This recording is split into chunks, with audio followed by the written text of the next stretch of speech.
Hello, good afternoon to you. Welcome to the Business News. You're made it live. My name is Alfredo Conce. Let's go on to our first story this afternoon. Africa and Singapore are taking steps to deepen bilateral and trade relations to ensure economic growth. African countries, including Ghana, signed several agreements with Singapore at the 4th Africa-Singapore Business Forum. Ava Tigboka has the rest of the story. Singapore rose from a third world country to a first world economy. The once British colonial trading post is now a global financial hub described as one of Asia's economic tigers. The country's rapid progress have been the envy of most of her compatriots. Very orderly. You can see there's a lot of discipline. Singapore is certainly of first world development status, even though in the 60s they were almost at the same level as Ghana is, but they've long passed Ghana. A country that has gone through the third world to the first world category. And there's a lot to learn from this experience. Singapore's Minister of State for Trade and Industry, Dr. Poo Kung Kung, believes Africa can emulate the development path. We started as something very small in terms of land size and in terms of our population, and also with no natural resources. I think these are quite difficult challenges. So I think in any developing country, if they can also emulate some of these principles, good governance and good leadership, because a good leadership with good governance actually provides the overarching framework for many of the development pieces to take place. Dr. Poo Kung Kung, however, cautioned discipline and good governance must be the master key. Regarding challenges in Africa, the minister said they rather serve as motivation for investment. Singapore-Africa bilateral trade grew at a compounded annual growth rate of 5.2% since 2005. At the end of 2014, Singapore's cumulative direct investment into Africa stood at 22.1 billion Singaporean dollars. Currently, 60 Singapore companies are operating in some 50 African countries. Deputy Prime Minister Tharman Shanmugaratnam said there is a need for Africa to integrate with Asia. International Enterprise of Singapore already has offices in Ghana and South Africa. The city-state signed bilateral tax investment and air services agreement with Ethiopia, Mozambique and Nigeria at the just-ended Africa-Singapore Business Forum. Ghana, which is already doing business with Singapore, inked another agreement with Singapore's Corporation Enterprise. All right, so officials of the Savannah Accelerated Development Authority, Sada, visited Singapore and signed a memorandum of understanding with the Singapore Corporation Enterprise to help structure the development plan or path of the zone as well. This afternoon, we've been joined in studio by the Chief Executive Officer of the Savannah Accelerated Development Authority, Charles Abugre. It's good to have you, sir. But we know we already have some agreement with Singapore, but what exactly is this MoU you signed going to contribute to the development plan and the path that Sada has mapped out? Okay. We entered into an agreement about 8 months ago with Singapore's leading planning authority called the Savannah Jurong. Savannah Jurong has, as a center place in the development of, Singapore's. Yes, please go ahead. Singapore's housing sector, Singapore's industrial sector, Singapore's overall planning and development. Okay.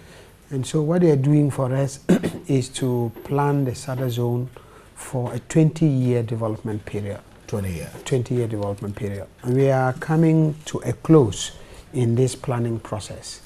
So the agreement we signed with Singapore Cooperation Enterprise is to facilitate a government-to-government relationship that enables Sada to draw from a range of Singaporean government capabilities to support the implementation of the master plan which we are developing, again with Savannah Jurong of Singapore. That's great there. Now, so you have a 20-year period for this plan that you put out there. But I want, for example, specifics of how it's going to impact on the path or the development path that you have? Because I know Sada is into a lot more projects, and this MoU would specifically impact on some projects, and that's what I wanted to find out. The MoU would be more than projects. First, it will help Sada to draw on expertise to strengthen the institution itself. Okay. We have to build an institutional capability to implement the plan. The second thing it will do is that it will enable Sada to tap into international finance. All right. So build the capability to be able to leverage the financial resources. And thirdly, what it will do is to enable Sada to understand and improve the business environment of the Sada zone. And finally, there's a couple of specific things we would like to start off with, which is to learn from Singapore's first-class vocational and technical education and their polytechnic education to create a couple of centers of excellence in both vocational and technical education and polytechnic education across the Sada zone. And this will be one of the first so it has some things. benefit for the education sector in the Sada zone as well. Exactly, because if you don't have the skills and the human resources, you cannot deploy for the development of a comprehensive multi-sectoral development plan. So we have to create these skills. And the best starting point for skills development is technical vocational education and polytechnic education. And Singapore has some of the best technical and vocational education. I mean, the people from around the world actually go to see how the technical vocational education works.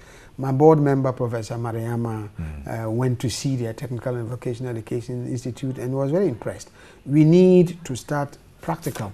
Sada zone is generally low skilled, really generally very poor, and we have to start practical. That's one of the things we will benefit from this cooperation agreement. Great, Rana. We need to run it, but I want to find out your thoughts on this. The presidential candidate of the MPP has promised one dam, one village in the northern part of the country. I know that the larger part of the Sada zone falls within that part of the country.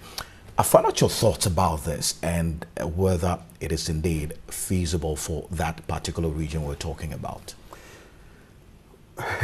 Irrigation is absolutely key for the development of the Sada zone. Most of the water resources that flow into the Volta Lake come from the Sada zone, and yet it's dry most of the time. So irrigation is absolutely key. But the Sada approach to irrigation is more a cluster approach. So what we have done is that we have undertaken a comprehensive study of the irrigation potentials of the area and divided the irrigation potentials into 3 types of irrigation schemes: large-scale irrigation, medium-sized irrigation, and small-scale irrigation. And we have mapped out 23 major, medium, and large-scale irrigation sites that can irrigate up to 500,000. And the small-scale irrigation And this already sites, started, something's ongoing? Well, some things are ongoing, but it takes a while. But your question was about one village, one dam. As I said, our approach is to take a more cluster rather than village by village approach. Charles Abogre, I thank you very much. He is the CEO of the Savannah Accelerated Development Authority, Sada there. Now,